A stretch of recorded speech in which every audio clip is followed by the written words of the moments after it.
Got another quick update from Doozer's shop, talking about the Brown & Sharpe 13 surface grinder. Let's go over, take a look. I'm getting ready to put the grinder together, and I wanted to cover one thing that I thought was very interesting. This gear here, this is the shaft that interfaces with the pinion that runs the table.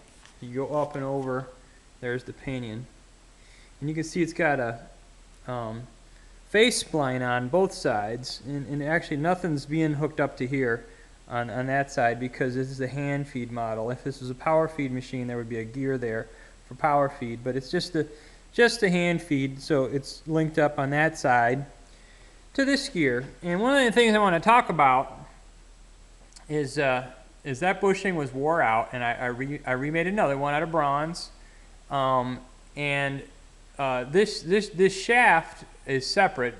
This gear bolts on to this shaft, and there's a hub right here, a flange on the shaft. Actually, you can kind of see there's the oil hole. So this gear bolts to this hub flange, and then this plate right here also bolts to that hub flange. So the gear, when I spun the shaft in the lathe to just do some checking out, the gear wobbled about 20 thousandths, and it was because there was burrs in the holes of the attachment bolts and the dowel pins that attach the gear. So I filed them off and I stoned them off, and it sits flat now, and it runs very true. It runs just perfect. In the same dowel pins, line them up there, kind of show you. That dowel pin and that dowel pin, both they pilot the gear and also this plate. And there's three screws under the plate for the gear, and these 3 screws hold the plate on. Well, what the deal was is, aside from the burrs and the gear's running true now, this plate, this is like a brooch for the gear. It's almost like a spline, female spline. This other shaft for the hand crank goes in there, and it's for direct is 1-to-1, and then this is a reduction gear with a counter shaft. But anyways, this plate was off center from the bore, the bushing, and everything else, and I did some looking on the I put it in a V block, and I indicated it with the indicator on the height gauge. Then I found that the dowel pin holes in the plate were off by 15 thousandths side to side.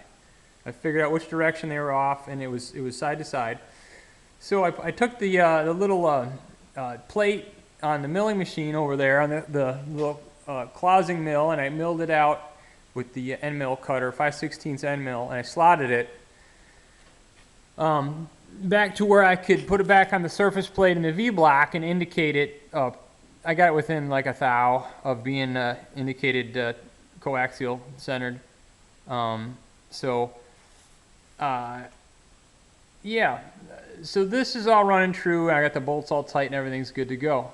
And I'm wondering, why would a company like Brown & Sharpe have such cruddy workmanship on their stuff? And I got to do a little bit of research.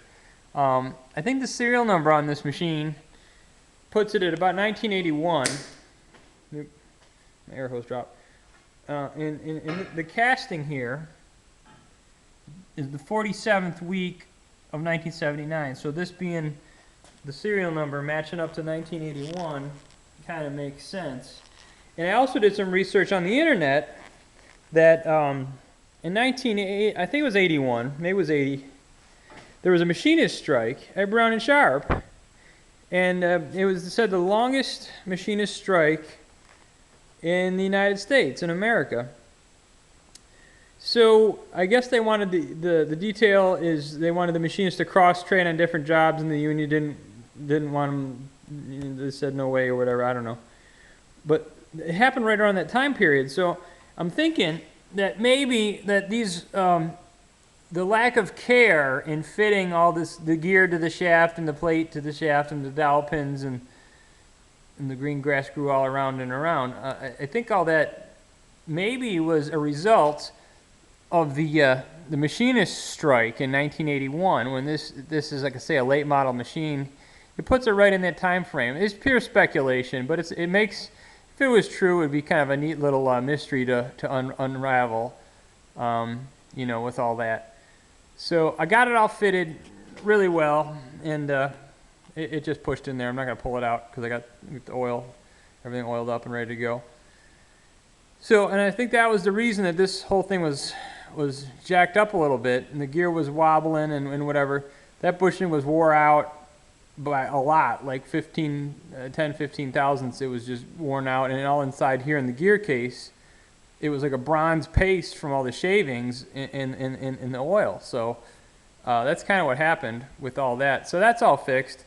And like I say, I'll take you back over. We had to regrind the hand wheel shaft, to regrind this area and here where it goes into the case.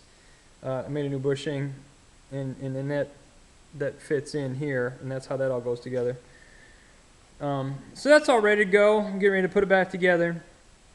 I believe all this stuff, this front piece and that case was glued on to the grinder with Permatex number 2. And that is a semi-pliable, actually I got some.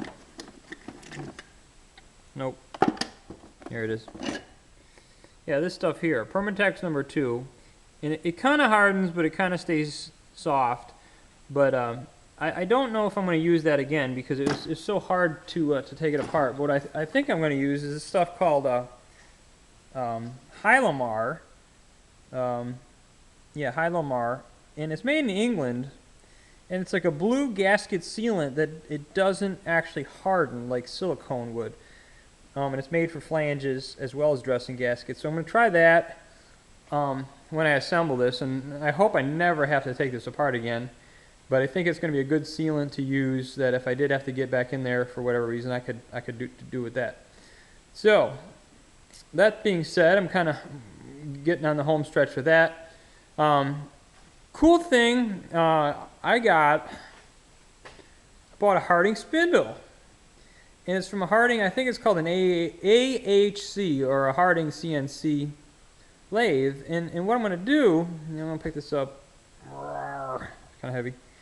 I'm going to put it in the workhead. My buddy Mark in Grand Island, New York, did the same thing. He got a spindle, and he got a spindle off it was a Gremby cylindrical grinder, and he put it in his workhead, but it had the Harding 5C mount and the Harding spindle mount.